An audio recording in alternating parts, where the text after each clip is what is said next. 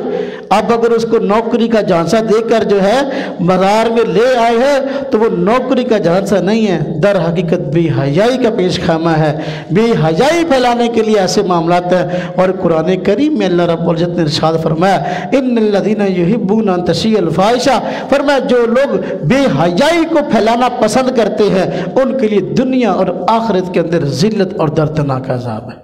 اصل یہ بے حیائی پھیلانے کا معاملہ ہے، اس کا کسی حقوق کے ساتھ تعلق نہیں ہے۔ عورت اگر بہن ہے تو بھائی کے ذمہ لازم قرار دیا گیا اپنی بہن کی ساری ضروریات کو پورا کرے۔ والد فوت ہو گیا تو بھائی کی ذمہ داری ہے کہ اپنی بہن کی تمام ضروریات کو پورا کرے اور اس کا خیال رکھے۔ آج جو عورتوں کے ساتھ آزادی کے نام پر کیا جاتا ہے بالکل جھوٹ ہے۔ دیکھو اللہ رب العزت نے، وقت ختم ہو گیا وگرنہ میں اس پہ مزید گفتگو کرتا، اللہ رب العزت نے پوری کی پوری شریعت اسلام میں جو آسانیاں عورتوں کو دی ہیں وہ آسانیاں مردوں کو نہیں دی۔ توجہ کرنا، تھوڑی سی میں آسانیاں ذکر کرتا ہوں۔ جس طرح میں نے عرض کیا شادی کے بعد عورت پہلے بچی ہے، والد کی ذمہ داری ہے اس کا خرچہ برداشت کرے۔ بڑی ہو گئی، اگر بہن کے درجے میں آگئی، باپ فوت ہو گیا، بھائی کی ذمہ داری ہے اس کا خرچہ برداشت کرے۔ شادی ہو گئی، خامد کی ذمہ داری ہے اسے خرچہ برداشت کرے۔ خامد فوت ہو گیا، اولاد ہو گئی، اب بیٹوں کی ذمہ داری ہے ماں خرچہ برداشت کرے۔ عورت کو تو باہر کمانے کے لیے نکلنے کی، محنت مشقتیں کرنے کی اللہ رب العزت نے یہ اپنا ذمہ داری لگائی نہیں ہے، یہ مردوں کی ذمہ داری لگائی ہے۔ یہ جو فرمایا الرجال قوامون علی النساء، مرد جو ہیں وہ عورتوں پر سربراہ ہیں، وہ اس لیے کہ بھئی ضروریات وہ پوری کریں گے۔ محض گھر میں آ کر لڑنے کے لیے، گھر میں گالیاں دینے کے لیے، بیویوں کو مارنے کے لیے، گھر کی خواتین کی پٹائی کرنے کے لیے مرد سربراہ نہیں ہے، ساری کے ساری ضروریات پورے کرنے کے لیے سربراہ ہے۔ اب توجہ کرنا ذرا، عورت ہے، اللہ رب العزت نے تو گھر کا نظام ہے نا، عبادات کے اندر عورت کو بڑی آسانی دی ہے۔ جس طرح کی سہولت اللہ پاک نے عورتوں کو دی ہے، اسلام نے دی ہے، دنیا کوئی اور معاشرہ ایسے دے ہی نہیں سکتا، نہ کوئی اور مذہب ایسے۔ دیکھیں 5 وقتی نماز ہے، 5 وقتی نماز یہ مسلمان پہ فرض ہے بالغ ہونے کے بعد، لیکن خاتون کے ساتھ یہ مسئلہ لگا ہے کہ بالغ ہونے کے بعد اس کو ہر مہینے کچھ دن کے لیے ناپاکی رہتی ہے۔ اللہ رب العزت نے اس کے شخصیت کے تقاضے کو سامنے رکھتے ہوئے ان دنوں میں اس کے لیے نماز معاف کر دی ہے۔ اب مرد کو کسی حالت میں نماز معاف نہیں ہے، لیکن عورت کی صنف نازک کو سامنے رکھتے ہوئے، اس کی مشقت کو سامنے رکھتے ہوئے کہ اس بیچاری کے لیے نماز پڑھنا اس حالت میں ناپاک ہے، اب ممکن نہیں ہے، مستقبل میں قضا کرے گی۔ اگر کہو بھی دیکھو 10 دن ناپاک رہی، اب وہ 10 دن کی نمازیں بعد میں پاک ہونے کے بعد قضا کرے، اس کے لیے بڑی مشقت ہے کہ ایک دن کی 5 نمازیں ہیں، 10 دن کی 50 نمازیں ہو جائیں گی۔ اب آئندہ بھی نمازیں اس نے 5 پڑھنی ہیں اور 50 نمازیں وہ بھی قضا کرنی ہیں، وہ بھی قضا کر نہیں پائے گی کہ اگلی مرتبہ پھر اس کا پیریڈ شروع ہو جائے گا، اس کے لیے مشقت ہے۔ اس لیے اللہ رب العزت نے، شریعت نے، حضور نبی پاک صلی اللہ علیہ وسلم نے آسانی بیان فرما دی کہ بھئی عورتوں کو ان دنوں کے اندر نماز معاف ہے۔ اب دیکھیں اسی طرح روزے ہیں، عورت کو حکم دیا گیا کہ بھئی دیکھو اگر پریشانی آ گئی، یہ ناپاکی والے معاملات ہیں، عورت کو ان دنوں کے اندر روزہ معاف ہے۔ ہاں البتہ پورا سال چونکہ نماز کا معاملہ ہے وہ تو ہر روز فرض ہے 5، لیکن روزے سال میں 1 مرتبہ فرض ہوتے ہیں۔ اب 11 مہینے کے اندر ان 5، 7، 8، 10 دنوں کے روزے نبھانا اس کے لیے آسان ہے۔ پورے سال اس کو مہلت دے دی گئی کہ بھئی ان دنوں میں روزے تمہیں معاف ہے، تمہاری مشقت کی وجہ سے پورا سال پڑا ہے، تھوڑے تھوڑے جس طرح اپنی طبیعت کا تقاضا ہے سامنے رکھتے ہوئے ان روزوں کو قضا کر لینا۔ اور تو کتنی آسانی دی ہے۔ اب دیکھو حج یا عمرہ کرنے کے لیے جاتے ہیں، حج یا عمرہ کرنے کے لیے تو طواف کرتے ہیں۔ ایک تو احرام کے اندر بھی اللہ رب العزت نے مرد عورت کا احرام الگ رکھا ہے اور مسائل حج عمرے کے الگ رکھے ہیں۔ عورت کو کہا بھی جب تک اس کا محرم کو ساتھ موجود نہ تو نہ جائے، اس لیے کہ لمبا سفر کرے گی عورت تنہائی میں تو اس کی عزت کو، اس کی شخصیت کو خطرہ ہے، اس لیے اس کے تحفظ کی بات کی کہ بھئی کوئی محرم ساتھ نہ ہو، حج عمرہ اس پہ فرض ہے ہی نہیں، چاہے اس کے پاس جتنے چاہے پیسے ہوں۔ اب اسی طرح تو اب اس کے لیے احرام کی بات کی ہے۔ مرد کے لیے احرام یہ ہے کہ وہ سلا ہوا کپڑا نہیں پہننے کا، لیکن عورت جو ہے سلے ہوئے کپڑے پہن سکتی ہے اس کی شخصیت کی وجہ سے۔ اب دیکھو جو آسانی اللہ پاک نے مرد کو دی ہے وہ آسانی، جو آسانی عورت کو دی ہے وہ آسانی مرد کو نہیں دی۔ اب مرد ہیں طواف کرنے کے لیے جاتے ہیں تو پہلے 3 چکروں کے اندر اکڑ کے چلنا، جسے رمل کہتے ہیں، اکڑ کے چلنا ہوتا ہے اور اس میں مشقت ہے۔ یہ حکم مرد کو دیا ہے، یہ حکم عورت کو نہیں دیا، اس کی شخصیت کی وجہ سے۔ حج عمرہ کرنے کے لیے جاتے ہیں تو صفا مروہ پہ جانا ہوتا ہے، 7 چکر لگائے جاتے ہیں اور 7 چکروں کے اندر جہاں سبز لائٹیں لگی ہیں، حضرت اماں ہاجرہ دوڑی تھی تو وہاں پر دوڑنے کا حکم ہے، لیکن عورت کو نہیں ہے، مرد کو ہے۔ آج شرعی مسئلہ یہ ہے کہ عورت حج عمرہ کرنے کے لیے جائے، صفا مروہ پہ چکر لگائے تو اب اس صفا مروہ پہ عورت نہیں دوڑے گی، اس لیے کہ اس کے لیے مشقت ہے، اور مرد کے لیے حکم ہے کہ تم دوڑو، حالانکہ سنت تو حضرت ہاجرہ کی تھی۔ حضرت ہاجرہ جب دوڑی تھی تو وہ اکیلی تھی، وہاں کوئی دیکھنے والا نہیں تھا، لیکن آج عورت وہاں دوڑے گی تو اس کا جسم کا سطر کھلنے کا خطرہ ہے، اس کے ناک کے کھلنے کا خطرہ ہے، مرد عورت وہاں جمع ہوتے ہیں، اس لیے مرد جو ہے وہ عورت کے جو ہے وہ پوشیدہ حصوں کو نہ دیکھ لیں، ان کی نظر نہ پڑے، اس لیے مردوں کے لیے مسئلہ نہیں ہے اور اب عورتوں کے لیے مسئلہ نہیں ہے، عورت کے لیے دوڑنے کا حکم نہیں ہے، لیکن مرد کے لیے حکم ہے کہ وہاں جہاں حضرت اماں ہاجرہ دوڑی تھی وہاں مرد دوڑے۔ تو شریعت نے زندگی کے معاملات کے اندر جو ہے عورت کو وہ آسانیاں عطا کی ہیں جو مرد کو عطا نہیں کی۔ آج کوئی سر پھرا کر کھڑا ہو کر کہتا ہے کہ اسلام نے عورتوں کو حقوق نہیں دیے، اس نے اسلام کو پڑھا ہی نہیں ہے، وہ اسلام کو جانتا ہی نہیں ہے۔ وہ کبھی اسلام قبول کرے اور اسلام پر عمل کرے، اسلام کو پڑھے اور مطالعہ کرے اور صحیح مسلمانوں کے ساتھ بیٹھے، اس کو پتہ چلے اسلام کیا ہے۔ کبھی بھی پھر اللہ پاک نے اگر اس کو عقل دی ہے تو کبھی بھی اسلام پر اور اسلامی نظام پر کبھی اعتراض نہیں کرے گا۔ جو حقوق عورت کو اسلام نے دیے ہیں دنیا کی کسی قوم، دنیا کی کسی دین مذہب میں آج موجود نہیں، دنیا کسی معاشرے میں آج موجود نہیں ہے۔ اللہ پاک جو ہمیں دین اسلام کی صحیح سمجھ اور فہم عطا فرمائے اور اس پر عمل کرنے کی توفیق عطا فرمائے۔ وآخر دعوانا الحمدللہ رب العالمین۔